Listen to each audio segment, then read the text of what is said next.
Ayun, on to our day 2. Day 2, di ba? Day 2 sa aming Bacolod trip. Andito naman kami sa Chicken House. Chicken House. Dito ulit sa Bacolod, Lacson Street. Kasama ko pa rin ang dalawang ito, ang aking mga pinsan, si Cyril and Eve. Itatry namin itong different inasal place, ang Chicken House. Kaya, ayun, we'll see later.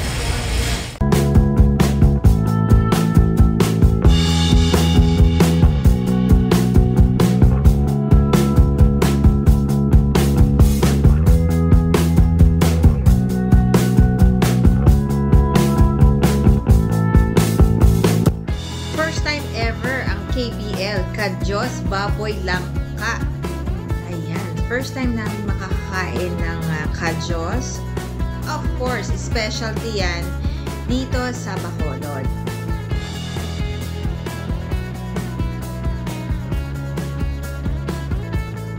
Bago kumain, galawang content creator muna.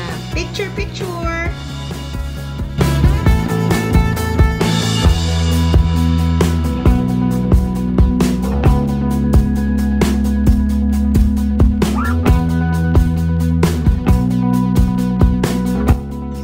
Po ang aftermath, busog-lusog kaming tatlo.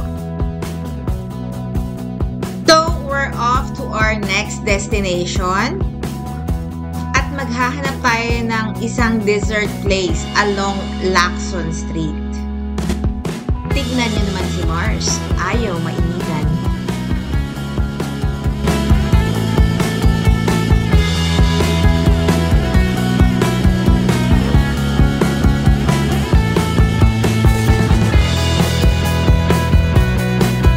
So, we've arrived here at Cafe Bob's, located at 21 Lacson Street, here in Bacolod.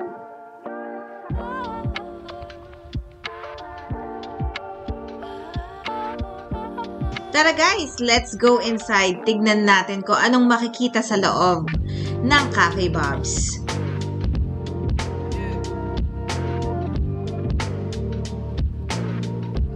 So, pagpasok mo sa Cafe Bob's, makikita mo ang kanilang deli at pastry section. Napakaganda sa loob at aesthetic ang lugar. So, when you say deli, ayan, may mga mabibili tayo dyan, of course, na cold cuts, mga cheese, sandwiches, name it. Ayan, maraming anik-anik dyan sa Cafe Bob's. At ang sosyal ha, in fairness.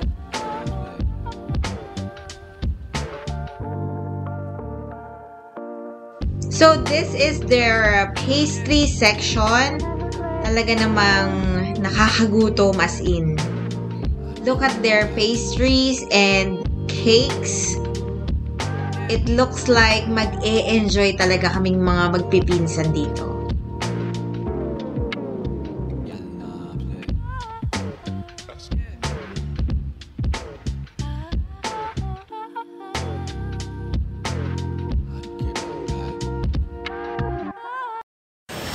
Ayun, we're here at Cafe Bob's. Ayan. Cafe Bob's. Ito-try naman namin ang kanilang pastry and coffee dito sa Cafe Bob's. Dito sa Lacson Street, Bacolod City. So, we ordered chocolate mousse, Napoleones, hot coffee, cold coffee, and matcha.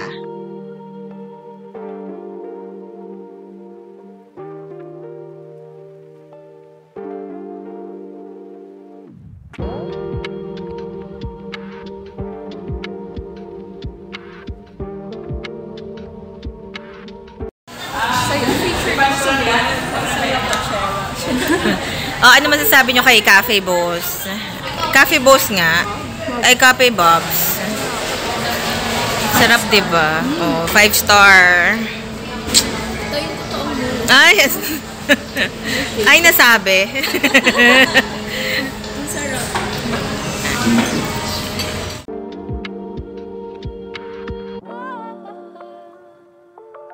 So we're off to our next destination for our city tour. We are entering Silay City, one of the city here in Negros Occidental, Philippines. Yes. Saan tayo pupunta? Saan nga tayo punta ko yan? Sa Silay City. We're on the way to Silay City. Ano Sa'yo? fill in the blanks.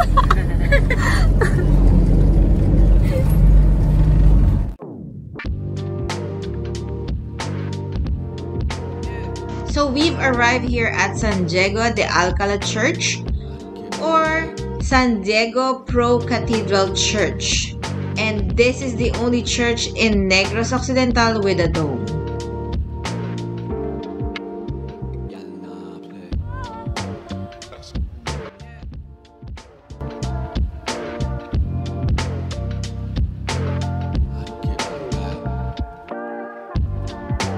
For our next stop, we are going to an ancestral house. So we've arrived at Hofilenya Museum. Maswerte kami that day dahil ang nag-tour guide sa amin that day ay isa sa may-ari ng ancestral house.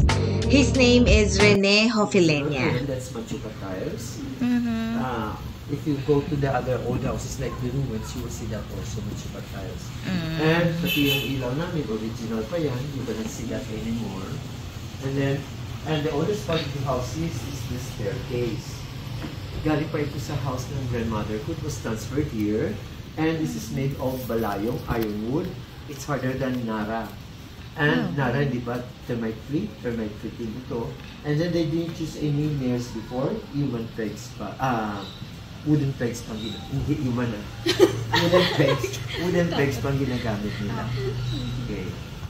And the architect also made this column rounded kasi nasa harap siya ng front door. So, he made it rounded para the blessing will just flow in. Kasi kung flat ito, it will bounce back. 1930, tinatayo nila ang bahay 4 years after. And then when nagtinatayo nila ang bahay, meron na silang second child. This is their second child. This is Ramon. This is only one person.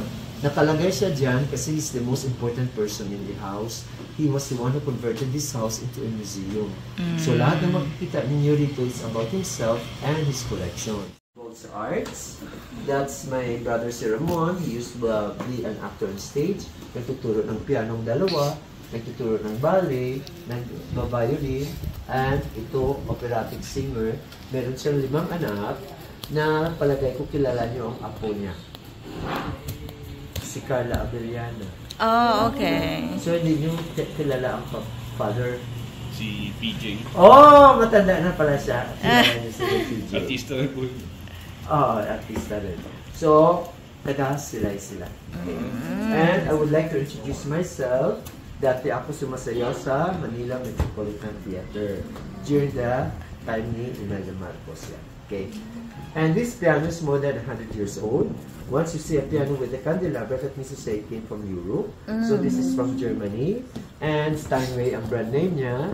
And tumutugtog pa rin siya. And this is made of ivory. Oh, wow. Okay. Mother ko, when she was 19, nag-miss sila siya sa carnival. Okay. And ito yun, alam niyo ba ito? Natin yung may cover na. Plancha. Ito, uling, and then made of brass siya. And then, from China to, made in China. Okay. Napalitan hanggang ngayon, original pa to. Matibay. Kasi, ang pagkagawa dati, diba? Murano glass. Murano glass. From Meron yung sa Italian. Venice. And then you can see that sa mga jewelry stores. Yeah. Na binibenta nila. Okay. Our Lady of the Rosary. Or, ivory. Ang mukha, ivory ha? Alam niyo na? Apa. So ngayon yung elefante. And then, ang small rosary, original din yan. And then, made of golden thread siya. The rest, collections na lang ng brother ko. Kasi this bed, the aparador, and the dresser. Wedding gift din yan ng 1930 sa kanila. Kita nyo? Yes, they were married 1930. And then binigay ko sa kanila, matibay pa siya hanggang ngayon. And then dito yun ang nilalagay ang mosquito net before. And matatawa kayo kasi this bed is very memorable sa amin. Kasi dito lahat kami ginawa every 2 years. And then, may agwat na lang ng 2 years. And then dito rin kami lahat ipinanganak. Kasi wala pang hospital before. And wala pang bangko before. So lahat ng houses have a vault. Oh, nice. So lahat dito luma, remembrance. And then, that Holy Family belongs to my grandmother, made of ivory din. Siya pati yung original pa siya. So, ito yun ang bedroom dati ng parents ko. Andan ang CR nila nandyan before. And then ang house namin dati, hanggang dyan lang. Yan. But, it was converted into a library. Collections to ng brother ko ng mga books.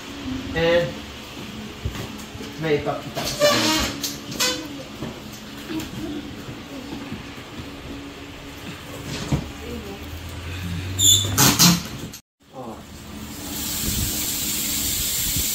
Ayaw ko niya talaga. Okay. So, tama na yan. Baka ulan na. Pinagbabawal ito sa amin ng pulis. Kasi ginagawa daw itong bomb. Oh, ano po yan? Ay, akala ko sasabog na. Oh, hindi niyo alam? Hindi. Cookies. Cookies. Meteorite. Oh, meteorite? And then yung tingnan niyo may kumikintab. That's made of nickel.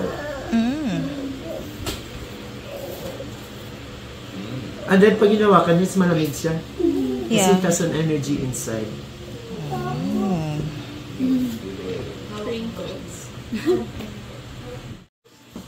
Mickey Mouse money. From, yes, during the Japanese time. But this is only for Negros Occidental. I think each province has their own Japanese money. Ay, hindi pa nabalik yan. Elpidio Carino. Centavos in paper. Cute. And this is the reverse side niya. 45. That's the speed 45, and it has one song on one side, another song on the other side. Here. 45. Magana pa po. Slower ang speed niya, that's why it's 33. Sound of music. And each circle, you may line, one song yan. So it's composed of 8 songs siya, and then 8 songs on the other side siya. And may vinyl na ata ito ngayon gumagawa sila na worth 2,000. Ito dati, tig 200 lang ito. So, 45, 33. This one is 78. Mabilis na ito. And this will run for 3 minutes lang. Isang song lang. And then wala siyang other side. Sa empty siya on the other side.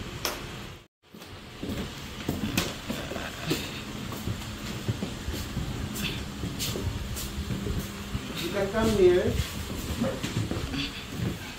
Yes, this is the phonograph. You can come. This is where you play the 45 and the 33.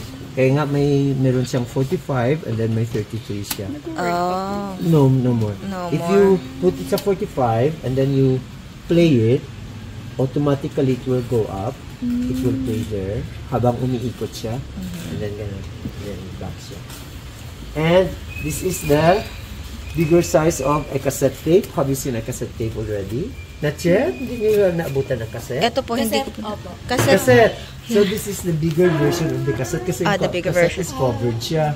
Ito is open. We call this tape reel before. Oh. And then pwede kayo maka-record ng music from here to there. Okay? So this is the only television made in the Philippines. And this was made by RSB, si Robert Benedicto. He was the right-hand man of Marcos during that time. So, he was assigned here in Negros. So, gumawa siya nito. And he was planning to have it for the farmers. Kasi kahit battery ng kotse, pwede makapagana nito before. So, the printing press. Small lang siya kasi for children lang to. Kasi mga experts, mas complicated ang printing press nila. And this is called wood cut. Wood, and then you cut.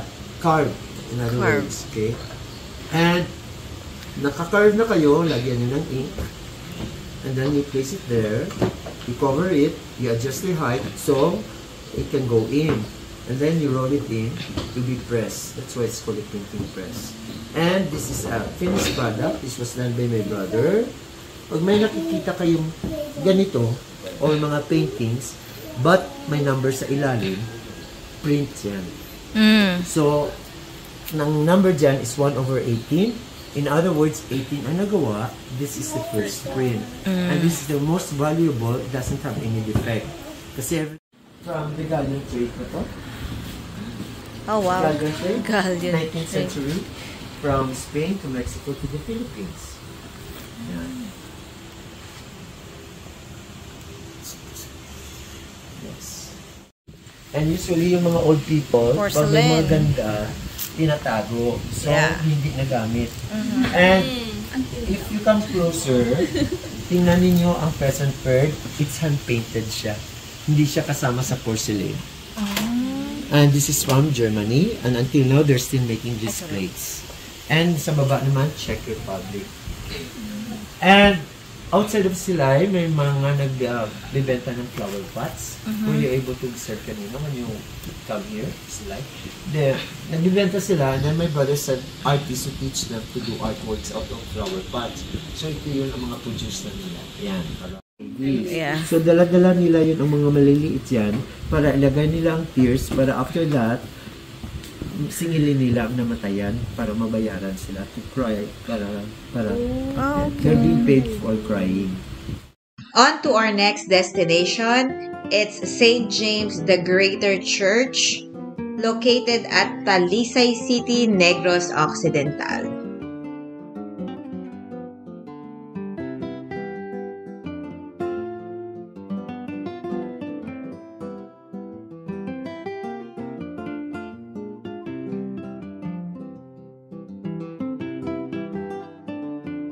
Wala akong masabi sa loob ng St. James the Greater Church dahil sobrang ganda niya.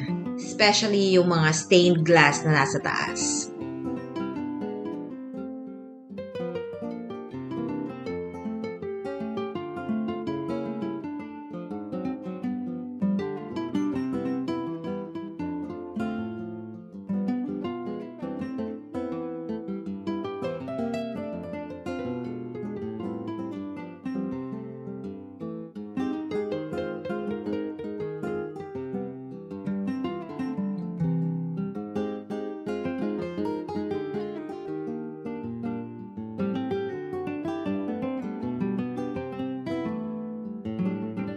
At syempre, ang highlight ng ating city tour, the ruins.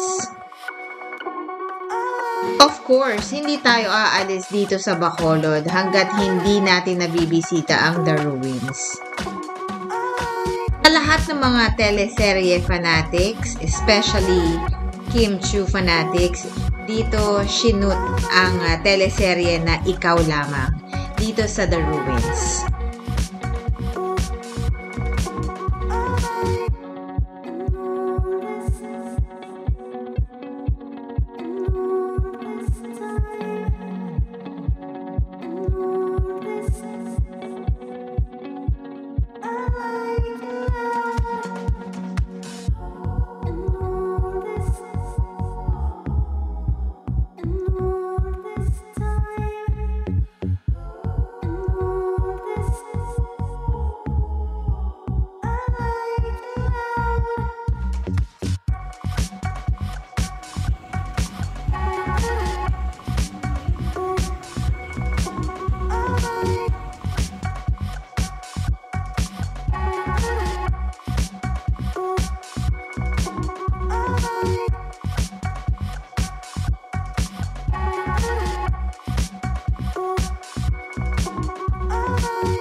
Ayan, so change outfit.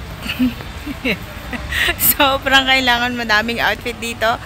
Kasi ang sobrang ganda ng lugar dito sa The Ruins. Nandito pa rin tayo sa Bacolod. At ang aking mga pinsan ay nagpipicture-picture doon sa loob. And ayun, hulas na hulas ako. Hirap maging content creator. As in. So, ayun lang. Ayun.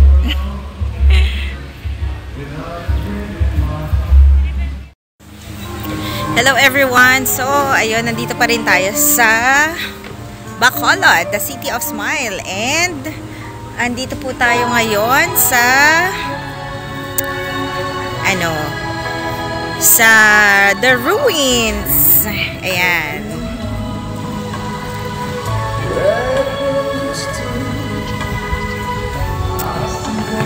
Ayan, so maya-maya i-explore lang natin yung The Ruins. Kaya naman dyan lang kayo at titignan natin what's inside the ruins. So far so good, nakaka-enjoy dito sa Bacolod, napaka-laid back. So kung gusto niyo ng food trip, marami kasi mga bake shop dito, pastries, and mga ancestral house. So, yun. But, yun. Meron tayong background music. Sana hindi maka-apekto. Pero, yun. So, yun. This is our last stop for our city tour dito sa Bacolod. Ang The Ruins. And, yun.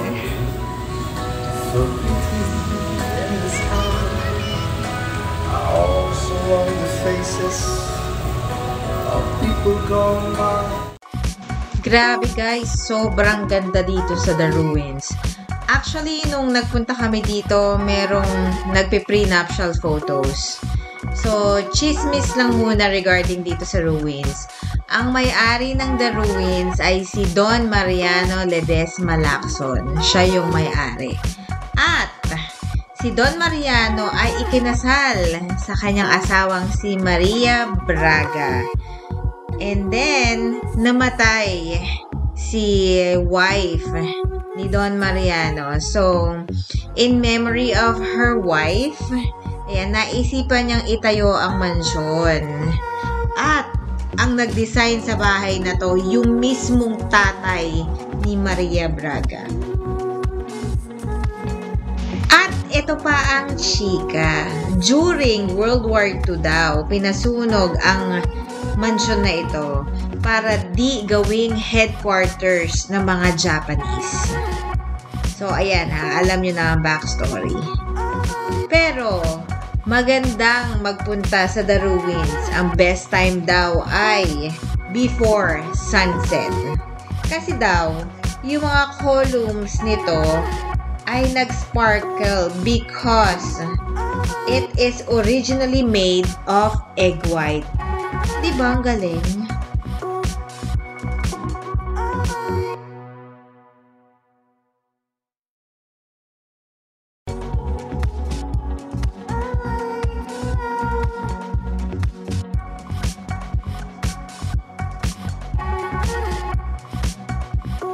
Ang maganda pa sa The Ruins, they have their own restaurant, The Piazza. Diba? Napaka-affordable ng kanilang mga pagkain dyan sa The Piazza. Pero the best yung kanilang mango shake dahil iyon ang aming trinay.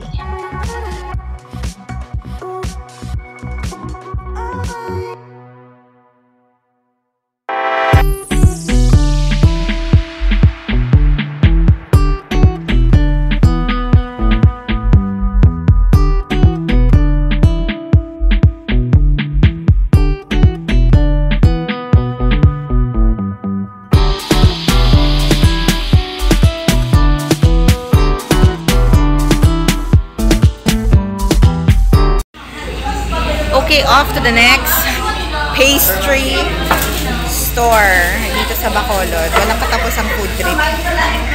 We're here at Felicia's. Itong Felicia's na to, nasa tapat lang to ng Airbnb namin. Cityscape. Airbnb. And ayun, as you can see, ayan. Puro pa rin pagkain, pagkain, pagkain. Hanggang bukas pagkain dahil bukas ang aming last day. Flight na namin tomorrow, kaya yun. Kamusta naman? Pagod. Pero worth it. Worth it. Ang ganda sa The Ruins. Ayan ang aming ensimada. Titikman namin ang ensimada. Ayan.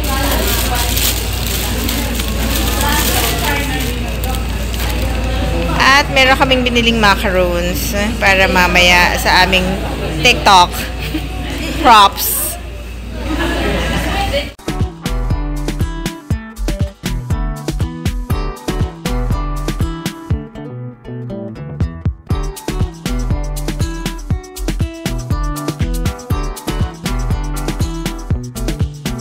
So we also tried Aaron's Kansi House. Ano nga ba yung Kansi?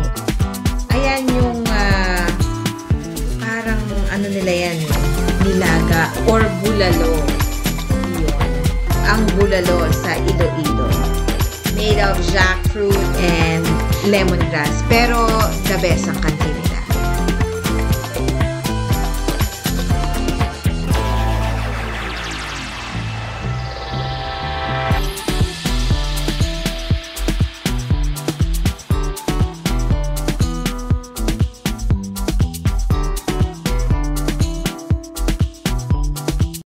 Siyempre, uwian na, pero di tayo aalis ng Bacolod hanggat hindi tayo nag-stop by sa pasalubong area, which is Bongbong's.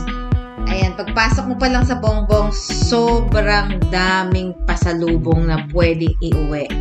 Like piyaya, yeah, they have different flavors. They have ube, they have the original one, syempre, and they have barquillos. Meron din sila mga butterscotch dyan, tarts. Sobrang dami, grabe. Nakaka-overwhelm talaga dito sa loob ng Bongbong's. Pati mga otap, ayan, the best din yan. Sobrang sarap.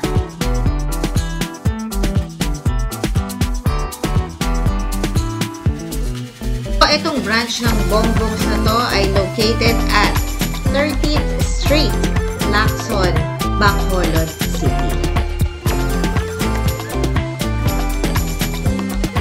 On this branch, they're open 8 o'clock a.m. till 8 p.m. only.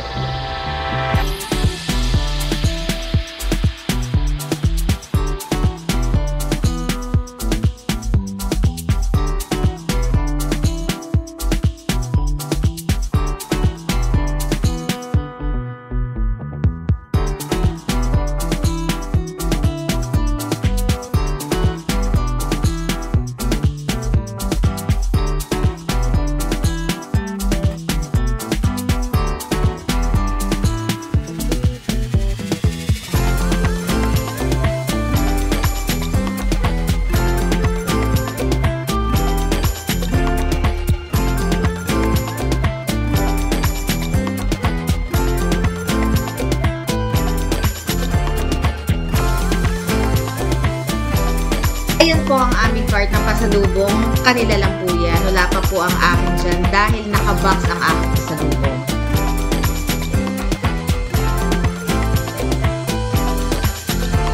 So ayan, it's time for us to go home. Nakakalungkot man, tapos na ang aming bakasyon dito sa Bacolod. But nag-enjoy kami sa aming food trip. So till our next bonding and food trip with my cousins. Bye Bacolod!